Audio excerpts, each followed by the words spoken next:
сіздерге достар. Менің атым жөнім Қоңырбай Жанеке. Мен 3-ші сынып оқушысымын. Бүгін мен сіздермен өзімнің мектебім Қобда Қазақ орта мектебінің асханасымен таныстыратын боламын. Ол біздің мектеп оқушыларының тамақтанатын ас бөлмесі. Асхана толық құрал-жабдықтармен жабдықталған.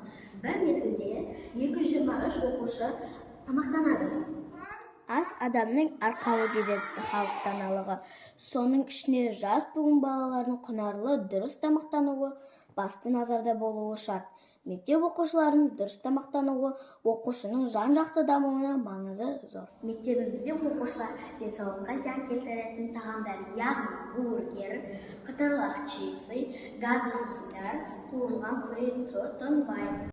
Асханамызда күнделікті балалардың назарында болатын маңызды мәліметтер, сонымен қатар күнделікті ас мәзірімен танысатын бұрыштар да бар. Бұл жерге назар салсақ, оқушылардың қандай құнарлы әрі пайдалы өнімдермен тамақтанатын байқауға болады. Асханамызда аспазшы апайлар және медбике күнделікті өз жұмыстарын тынбай атқарып келеді. Аспазшы апайларымыз дәмді, татымды әрі құнарлы асты да дайындаса, медбике апай ас дайындалу барысындағы тазалықты қатаң бақылауда ұстайды. Осындай жарық әрі әдемі асханада тамақтанып қуанамыз.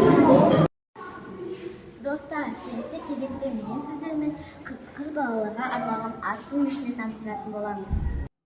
Бұл біздің қыз балалардың еңбек сабақтарында түрлі тағамдарды, сонымен қатар қонақ күту мәдениетін үйренетін бөлме. Мектебіміз 2023-2024 оқу жылында Қазақстан халқына қорының қолдауымен тірек мектепке айналған. Сол жоба аясында қыз балаларға арналған осындай керемет құралдар, техникалық жабдықтар қолданысқа берілді.